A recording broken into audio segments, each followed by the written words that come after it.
gotta put you in a position where you are comfortable for a while. And where you won't know, like, what you gonna do. And you on your last leg, you know. Tuesdays ain't no Steve Madden. Got me partying like McGrady, I just posed Tracy. Really stuff a moon rock, got me really spicy. I made a promise to my daughter, I'ma give her 10K. I told my mama we gon' make it out. So I was in training for the job that I'm still currently at, and basically this job was like a class setting where, you know, you sitting at a desk and you basically learning from a teacher or whatever. And I'm on Facebook. Two parties is basically beefing. They arguing, going back and forth over, it don't even matter. I don't know if it was he say, she say, what exactly happened. All I know is somebody that I was doing business with at the time, who I was really, really close to at the time, was arguing and beefing with this girl that I didn't really know like that, but I knew her from like mutual people. I designed for her before, you know. We knew of each other. She's been to my house before. She's came into my house. She knew exactly where I stayed at. So her and the dude or whatever that I was working with, they are talking. Whatever little situation that they had going on, that's between them, that's their business. I'm not trying to air nobody's business out. They're talking, whatever happened between them, that happened. They're arguing on Facebook. Somehow, Shay Jackson get brought into the middle. And so now I'm drug into it. I'm going back and forth, getting my shit off, yada, yada, yada. Because what y'all coming for me for? You know what I'm saying? Like, what do I have to do with anything? And it's crazy because every time something specifically happened with this particular person, my name always is brought into the middle of it. I don't know why, but I was sick of it at this point. So, you know how people go back and forth on Facebook. It's the argument, yada, yada, yada. Other people getting brought into it. Her people, my people, his people. Everybody going back and forth, yada, yada, yada. So, I'm in the middle of a training class, and I get a call, like, it's an unknown number. I don't know the number. I pick up the phone. Hello? Shay Jackson. Well, they like, is this Shayla Jackson? They didn't call me Shay Jackson. They're like, is this Shayla Jackson? I'm like, yeah. They're like, ma'am, your house is on fire. What? I'm like, huh? Like, what? I didn't even know what to say. They're like, your house is on fire. So I hurry up, leave training class, leave training. I'm in my car and I'm rushing. Like, literally doing like probably 80 all the way home. Mind you, where my job is, it's kind of far from where I used to stay or whatever. Like, it's a little ways away. So, after this happened, I get to my home, and basically, like, when I get on the scene, you see like yellow tape, you see the fire department, you see some police officer out there, everybody in the neighborhood is outside.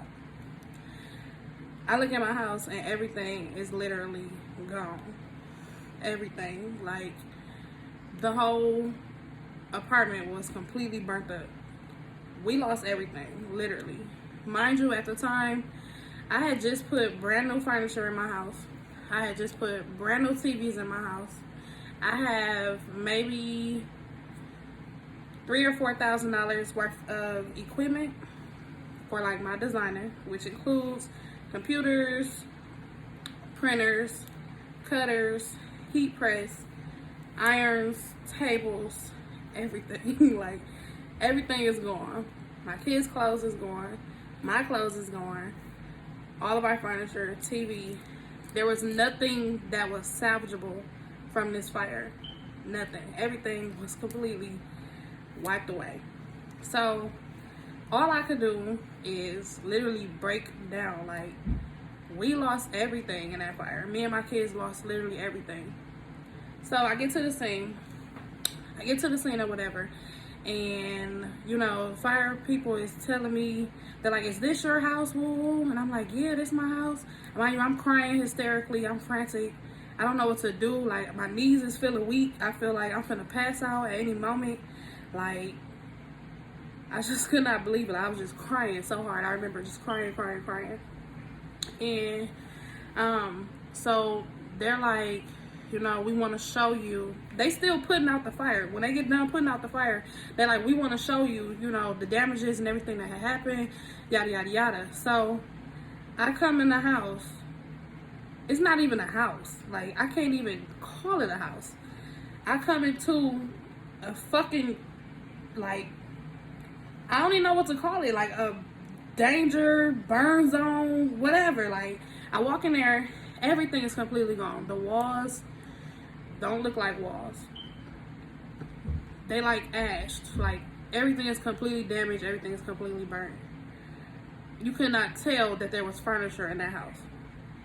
You could not tell that that house was a fully furnished house. Like, there was no couch. The couch was completely, the sectional, I didn't have a sectional. I had a 3-piece leather set. Completely burnt to crisp. Like, there's nothing left of this home. Like, the only thing that's standing is, like, barely the stove.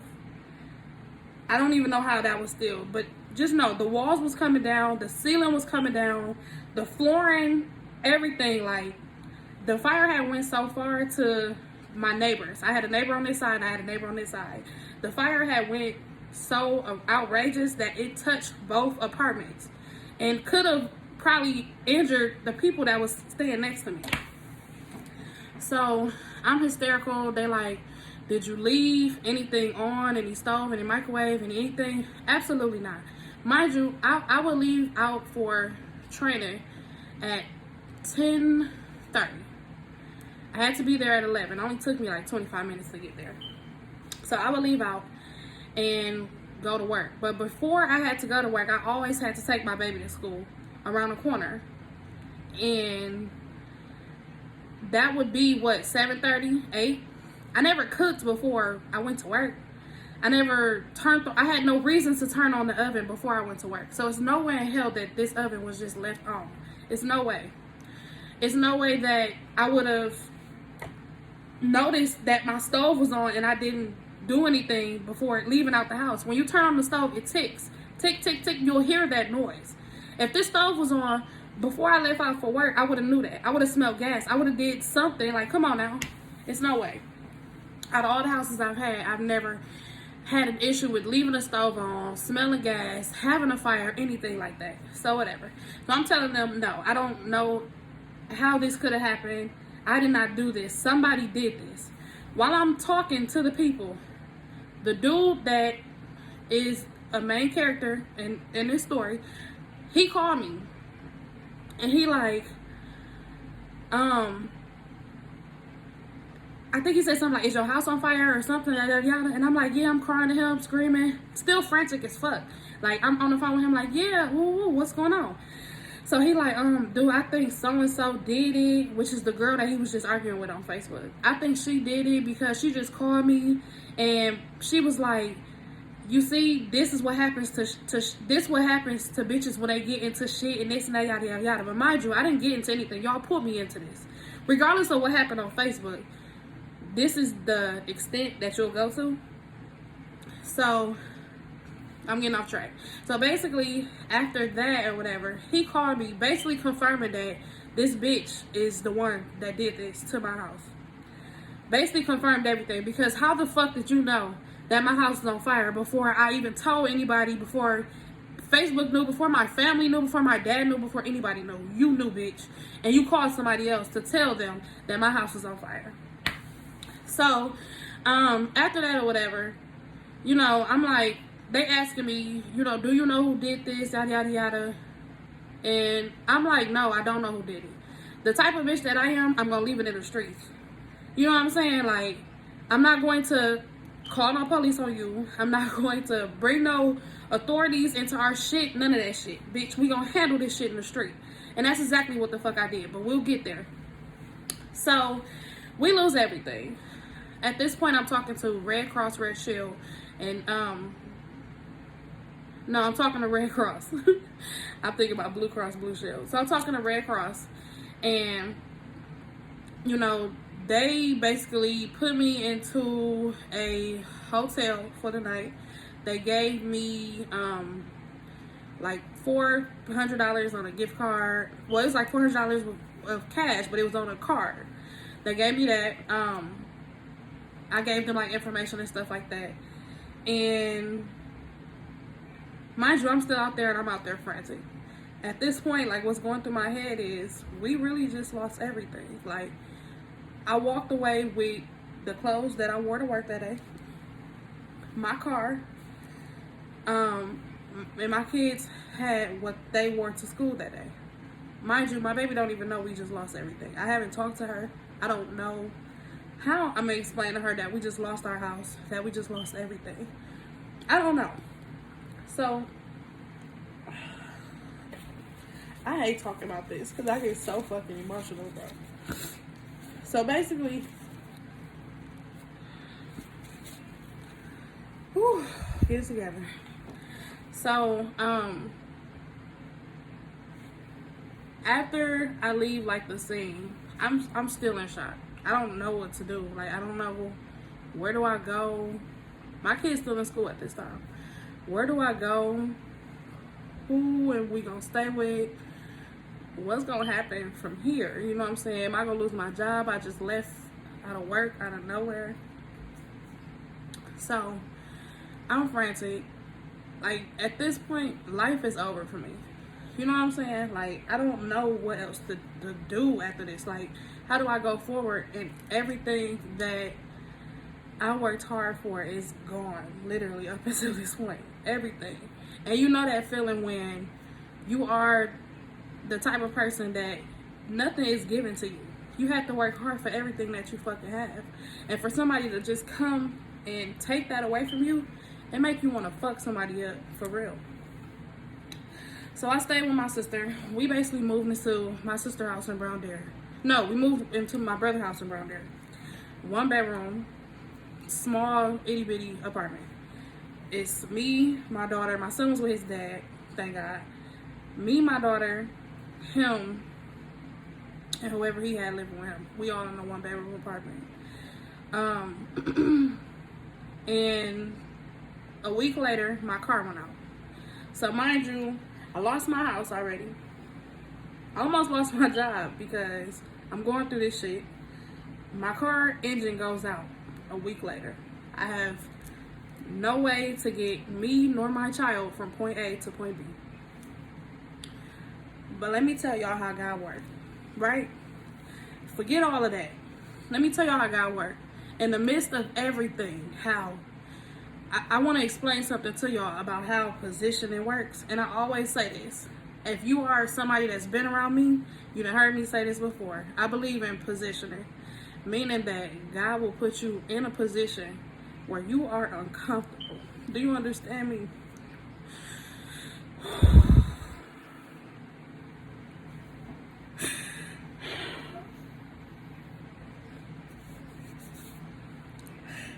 God will put you in a position where you are uncomfortable for a while. And where you won't know, like, what you gonna do. And you on your last leg, you know what I'm saying? You don't know, like, where to turn. And you'll be so uncomfortable and you don't know what to do next. That will happen to you. And he'll put you into this position. And he'll send you help. Just to let you know that it was him. And he'll make something happen to you in your life to where he wants you to recognize that he in control and that everything that you're going through is a part of God's plan. Everything. So let me tell y'all how amazing things happen, for real. I lost my house. I lost my job. I didn't lose my job. I still had my job. I lost my car.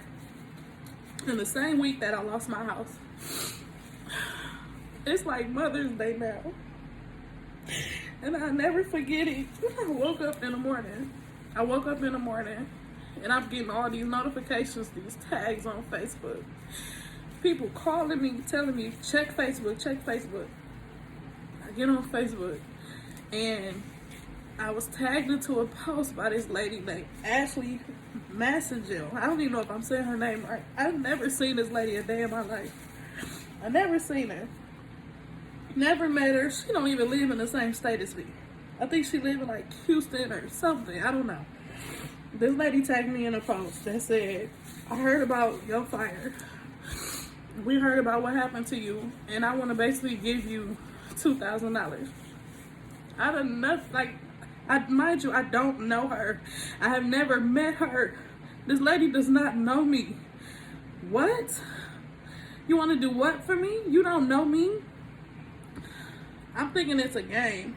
You know, I'm saying thank you and this and that. My video just cut off. I didn't have enough memory. So, in my mind, it's a game.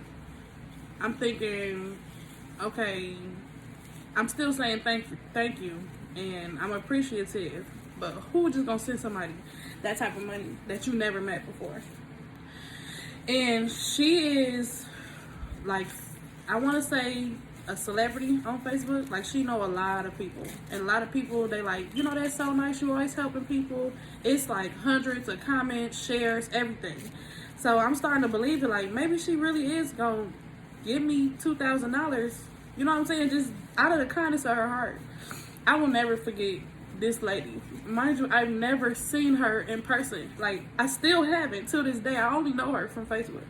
But I say that to say this. God will send people. He'll send help. And he'll put you into a position where you're going to be uncomfortable for a little while. And to show you that it's his plan and his design, he going to send a miracle in your life. Like, out of nowhere. I don't know this lady. She don't owe me shit. You know what I'm saying? Stop being a crybaby, Shayla. So, this happened. Mind you, I had it, I'm still living with my brother at the time. My car was down. Luckily, I had got paid around the same time that she was doing this miraculous thing for me. And $2,000 may not seem like a lot of money, but for a stranger to give you that, it's everything. I'm forever grateful to this lady. Forever grateful. Like, forever. When I get rich, I'm gonna give her money back. For real. Like, I was able to move with that money and to get me another car. And it was a trapper, but it got me from point A to point B.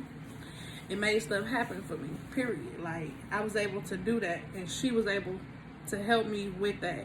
I will forever, ever appreciate Ashley for that. If you are watching this, I still thank you to this day. I appreciate you. So yeah, back to, I was able to move. I got a new car. They moved me into that same building, and I was there for a little while. My job, I was able to keep going to my job. Now I'm out of trainer. I'm making money, like a lot of money. To be working at a call center, I'm making money that people will make as a degree, and with a degree. So I'm making money. I'm able to move into a nice house where I stay right now. The girl that burned my house down, I saw her that same month in Applebee's, and this was on my daughter's birthday. I always said if I saw this bitch, what I would do. I said, if I ever saw this girl, God himself could not come down and stop me from whooping her ass. And nobody could. I saw her at Applebee's in Bayshore. And she's sitting at the table with some people or whatever. What's up? You gonna get your ass whooped in here? This is exactly what I said. You gonna get your ass whooped in here, or you gonna come outside and get your ass whooped? She get up like, ah. So we walking out. We get to the hallway. I didn't let that bitch, fuck you mean, stole on her shit real quick. Beat her ass. I got a $2,300 ticket. I had to pay for everybody's food because they said that people was running out on their tab. But to me, it was justified. Period. I don't understand how somebody can hate somebody so much that you would burn their house down. We can have words all day. We can go back and forth. We can beef with each other. We cannot like each other.